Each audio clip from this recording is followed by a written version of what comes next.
Nosso conto chama-se Ressurreição e Vida e é o sexto do livro de mesmo nome, psicografado por Dona Ivone do Amaral Pereira, do espírito Leon Tolstói. A história se inicia com a chegada ao mundo espiritual de Nick, nosso personagem central. É ele próprio quem nos narra suas lembranças. Voltemos no tempo. Nick era jovem e o cenário é Odessa, uma cidade da antiga Rússia, hoje Ucrânia, situada à costa do Mar Negro. Ali, Nick estabelece uma sólida amizade com um jovem estudante de filosofia chamado Boris Petrovich. Boris preparava-se para ingressar em um monastério de Kiev, onde prestaria ordens religiosas. Nick descrevia seu jovem amigo como profundamente piedoso e idealista, mas nem sempre concordava com a opção do amigo de entregar-se definitivamente às práticas da religião. Ele argumentava: "Mas, Boris, você poderá praticar os ensinamentos cristãos sem necessidade de te entregares ao sacerdócio. Nem Jesus, nem seus apóstolos ou quaisquer discípulos tomaram ordens clericais ou foram padres em seu tempo. Foram simples homens do povo, obscuros e sem destaque social. Qualquer um de nós, em qualquer condição, poderá exercer os postulados evangélicos, bastando apenas cobrir-se de coragem para as reformas sociais." E Boris rebatia: "Eu sinto atração pela vida monástica e tomarei ordens. Creio que, afastando-me do contato pernicioso do mundo, estarei mais bem fortalecido para subjugar as paixões comuns ao gênero humano." Nick discordava integralmente. Ao contrário, até achava que as qualidades morais tão nobres do amigo poderiam ser embotadas quando ele tomasse ordens, uma vez que, possivelmente, Boris teria que trocar seus ideais evangélicos pelos princípios dogmáticos, que são os fundamentos das igrejas organizadas. Mas, conhecedor dos propósitos sinceros do amigo, calava-se por medo de consterná-lo com opiniões contrárias. Durante 3 anos seguidos, Nick visitou Odessa, estreitando cada vez mais os laços de amizade com Boris. Estabeleciam longas conversas sobre temas variados, mas a preferida, e certamente a mais profunda, girava em torno da vida de Jesus entre os homens. Esse era um tema recorrente no pensamento de Nick, que costumava desejar estar presente em Jerusalém no dia trágico do Calvário, para algo tentar em benefício daquele por quem sentisse capaz de dar a própria vida. Era frequente Nick refletir sobre a dor e o desgosto dos discípulos do Senhor aos pés da cruz. Mais tarde, esse pensamento seria substituído pela compreensão da alegria que preencheu o coração desses discípulos com a apoteose da ressurreição. Isso só ocorreria após o desencarne de Nick, então deixamos que ele mesmo nos conte mais adiante. A amizade entre os dois amigos aprofundou-se muito durante as visitas de Nick naqueles 3 anos, mas no 4º ano, sem conseguir férias, essa visita não aconteceu e os dois não mais iriam se encontrar nessa vida. Boris contraíra tuberculose aguda e desencarnaria muito jovem, sem nem mesmo lograr o ingresso no monastério como desejava. A notícia da morte de Boris repercutiu fundo no coração de Nick. Durante muito tempo, ele lembrava-se da alma delicada e costumava dirigir a ela os mais fraternos testemunhos de amizade, desejando-lhe alegrias e felicidade na morada celeste que lhe caberia como alma filha de Deus. Com o passar dos anos, essas lembranças foram se perdendo sob o peso das atribulações da vida cotidiana. Ainda assim, Nick costumava sonhar com o amigo com certa frequência. O tempo passou e os sonhos também escassearam até não ocorrerem mais. Anos depois, chega o momento do seu desencarne. E ainda naqueles instantes de confusa fragilidade, quando inicialmente nos deparamos com a nova realidade de uma vida espiritual, eis que Nick, surpreso e emocionado, recebe a visita de Boris. E Nick nos conta que Boris passou a visitá-lo com frequência. Ele vinha visitar-me todas as tardes, como nos tempos de Odessa, para debatermos teses filosóficas ou religiosas, enquanto saboreávamos o chá fumegante que aparávamos da torneirinha do samovar. Nunca te esqueci, Nick, disse Boris, apertando as mãos do querido amigo, como se ambos ainda fossem cidadãos terrenos. Há 62 anos, abandonei aquele boneco de argila que foi meu corpo físico e, no entanto, recordo-me perfeitamente dos mínimos detalhes das nossas palestras. Nick e Boris apresentavam um grande contraste na aparência etérea.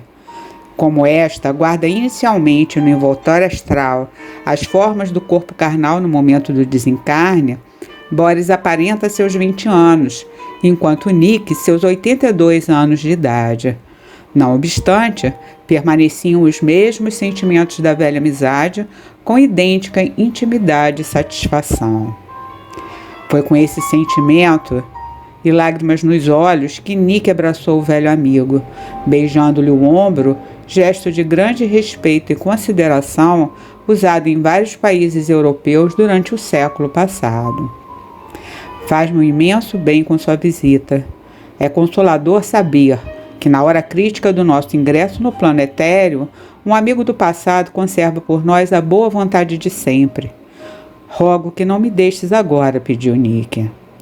Não te deixarei se assim o quiser, concorda Boris, mas vim especialmente para agradecer as amorosas orações que me dirigiste quando da minha partida para esse plano.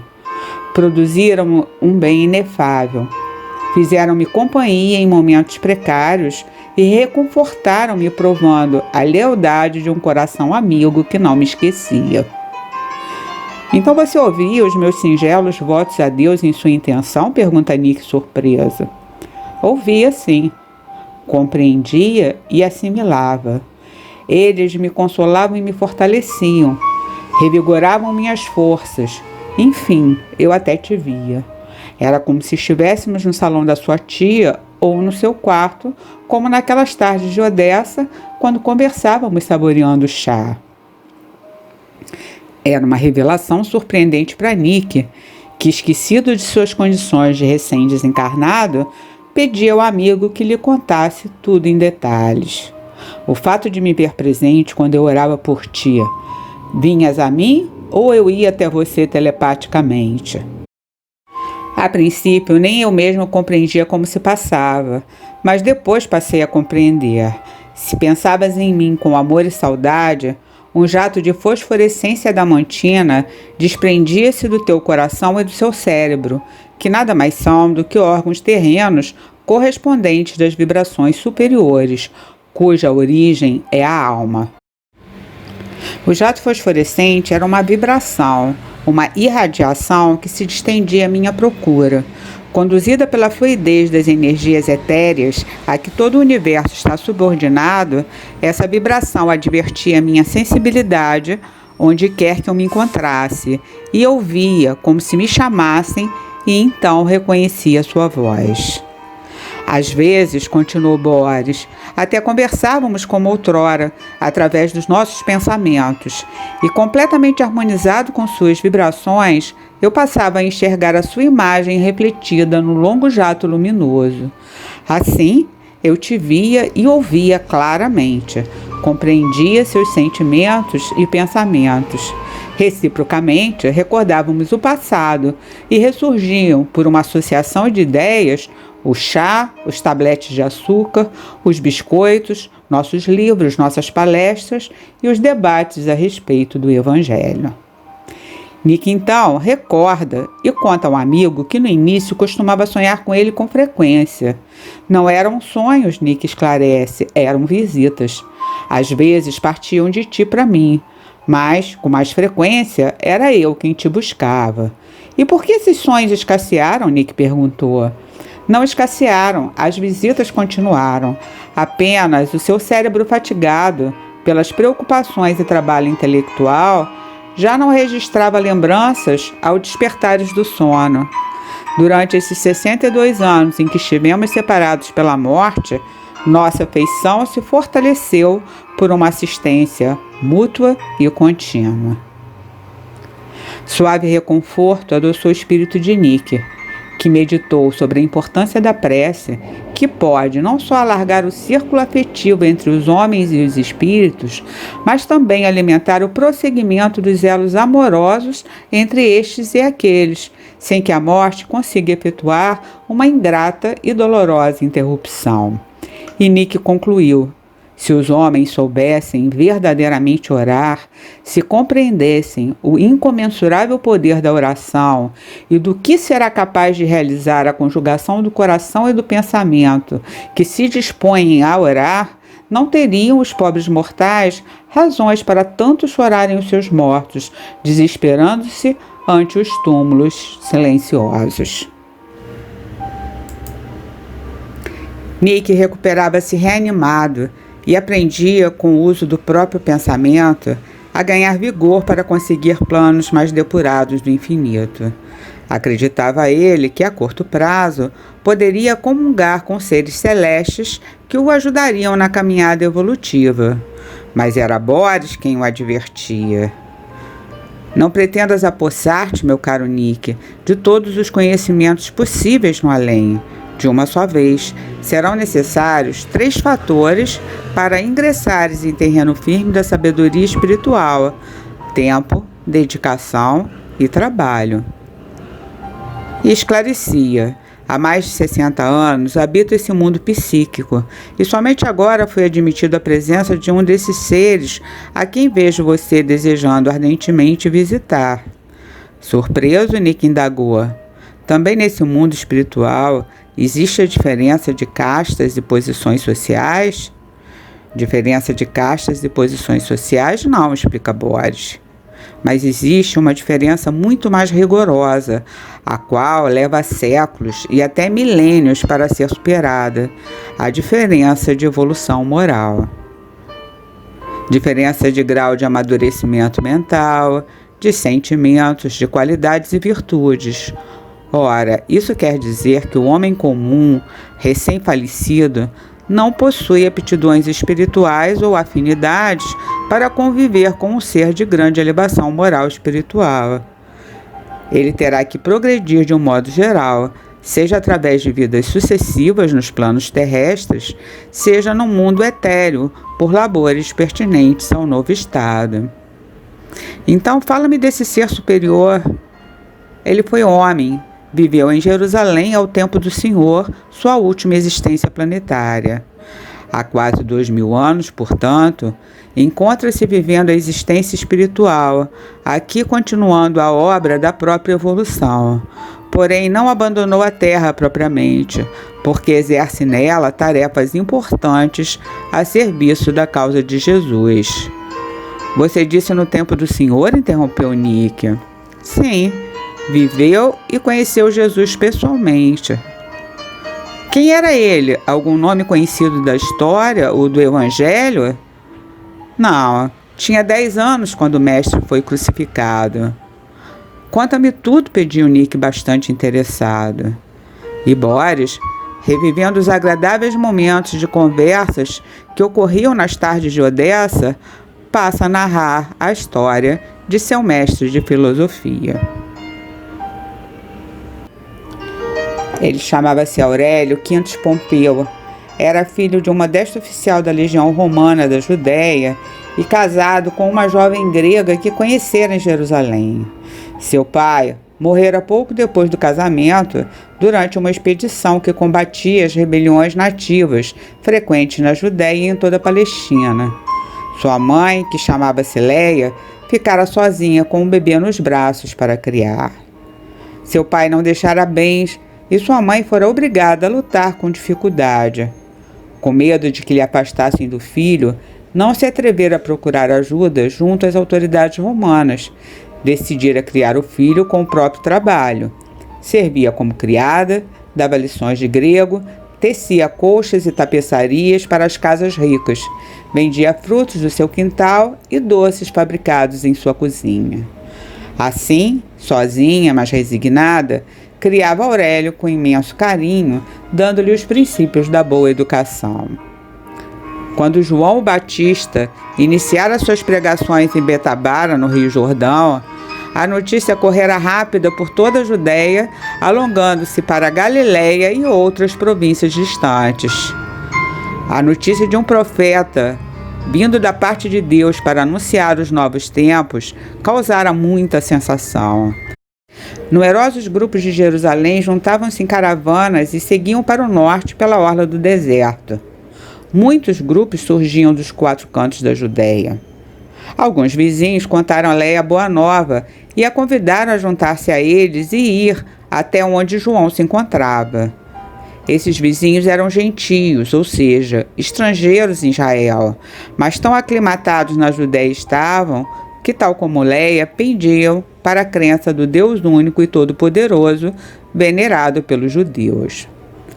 Leia nunca vira um profeta e sentiu-se curiosa. Enrolou-se um manto, agasalhou bem seu filho porque era inverno e seguiu para o Jordão, onde João pregava o arrependimento e a abstinência de pecados e batizava com a própria água do sinuoso rio. Aurélio estava com 7 anos. Leia e o filho lá permaneceram por 3 dias. Ela se encantou com as palavras do profeta e batizou-se. Desse dia em diante, modificara-se a perspectiva de sua existência, ouvindo falar que o Messias anunciado por João já se revelara na Galiléia. Leia tornara-se cristã convicta e fiel. Com o filho e os vizinhos, partiu então em direção a Jesus, despertando a atenção do menino para as pregações reveladoras do Senhor. Ouviu o sermão da montanha ao lado do pequeno Aurélio. Ouviu Jesus pregar pelas praças públicas, nas sinagogas e assistira às curas feitas pelo Senhor a todos os tipos de enfermos. E um dia apresentou-lhe o menino, para que ele, o mestre, o abençoasse, pondo sobre ele as suas mãos. Quando Jesus chegou a Jerusalém, ela e Aurélio participaram da ovação com alegria que o recebia. Seu coração enchera-se de um júbilo especial ante aquela consoladora boa nova que penetrava tão fundo em sua alma, consolando-a das passadas amarguras. Mas viera em seguida a perseguição dos fariseus contra o Senhor, cujo único desejo era implantar os dispositivos da fraternidade no coração dos homens. Jesus foi preso e condenado. Com a crucificação e morte do Mestre, a jovem cristã sofreu um violento golpe e adoeceu gravemente. Inconformada com a terrível tragédia, não fazia senão chorar desde que o vira a caminho da cruz, acompanhando no meio do povo o flagelo do Mestre em direção ao Calvário. O pequeno Aurélio também acompanhava e chorava. Uma onda de horror e de sofrimento arrasador invadira o ânimo dos cristãos, feridos no mais profundo do coração. Regressando à casa, Leia ardeu em febre e forte crise nervosa prendeu ao leito. Passara-se a primeira noite, viera o sábado e chegara o domingo. Eram cerca de 9 horas da manhã e o pequeno Aurélio cumpria tarefas na cozinha de casa que a mãe acamada não conseguira realizar. De repente, da rua, surge um estranho alarido. Vozes gritavam: Aleluia! Aleluia! Glória a Deus nas alturas! Glorificados sejam os profetas de Israel! Hosanas ao filho de Davi, que ressurgiu dos mortos! Aurélio correu até a porta, na esperança de ver o que se passava, mas ao abri-la, seus vizinhos entraram promovendo um grande alvoroço por toda a casa. Leia, Leia, levanta-te! O mestre de Nazaré era de fato o Messias de Deus, porque ressuscitou da morte depois de 2 dias. Hoje, de manhãzinha, apareceu e falou a Maria de Magdala. A cidade está agitada pela estrondosa notícia. Todos procuram Simão e Maria para colherem informações. Vamos até lá também saber como foi. Dizem que Maria de Magdala foi ao sepulcro orar e o viu tão bem e mais belo do que era antes. Levanta-te, vamos? Num salto, ela se levantou, vestiu-se trêmula de fraqueza e emoção e partiu em busca de notícias. Com ela, seguiu o pequeno Aurélio com o coração palpitando de alegria. Na pressa, contava Boris, deixaram a porta aberta e todas as tarefas da casa por fazer. Louças sujas, animais por alimentar, mas o que importava tudo isso? O Senhor ressuscitara, revivera do túmulo. Era preciso sair às ruas, gritar o triunfo depois da morte na cruz. Era preciso comunicar a todos a grande novidade, ainda que a prisão se escancarasse para deter-lhes a jubilosa alegria. E assim aconteceu. Bem cedo chegou o assédio das forças contrárias. Os cristãos, que deveriam espalhar a mensagem do Cristo, logo foram perseguidos e mortos. Mas novos cristãos iam surgindo e a mensagem se espalhava, consolando corações, levantando esperanças e semeando amor entre os homens. Léia sucumbiu logo na primeira perseguição ocorrida em Jerusalém. Morreu a golpes de sabre, mas morreu feliz por merecer a palma do martírio pelo nome de Jesus. Aurélio, com 13 anos então, foi recolhido amorosamente pelos amigos do Senhor e logo cedo iniciou um daqueles apostolados tão frequentes entre os primeiros cristãos. Desejava ser cidadão de Cristo. Era hora de servir aquele que, depois de atroz suplício que ele mesmo assistira em lágrimas, ressurgira dos mortos para revelar à humanidade que, além túmulo, a vida continua. Assim, Aurélio, acompanhado de caravanas de cristãos, chega a Roma como missionário do amor sem limites, aprendido com o mestre Nazareno. Um dia, no entanto, o pequeno Aurélio, agora homem de 40 anos, viu-se preso e condenado à morte pela incineração nos postes do circo de Nero. Ele conta, porém, esclarece Boris, que sua morte foi suave, apesar da atrocidade por parte dos perseguidores, porque Jesus apareceu aos condenados na hora suprema e estendeu-lhes a mão bondosamente e com a mesma brandura que eles conheceram nas praias da Galileia. E uma vibração amorosa repetia, para que somente os condenados ouvissem, relembrando que ele próprio, Jesus, afirmara nos cenários da Palestina: Eu sou a ressurreição e a vida. O que crê em mim, ainda que morto, viverá, e todo o que vive e crê em mim não morrerá eternamente. E Nick então finaliza: Meu amigo Boris Petrovic e eu continuamos amigos inseparáveis. Juntos perseveramos em estudar diversas disciplinas, como nos tempos de nossa juventude em Odessa. Nosso professor de filosofia é aquele mesmo pequeno Aurélio Quintus Pompeu, a quem Jesus abençoou há quase 2000 anos atrás. E se você, leitor, sofre e chora a ausência dos teus mortos queridos, lembra-te que a ressurreição de Jesus, após a morte na cruz, é o testemunho máximo da perpetuidade da nossa vida no seio da eternidade.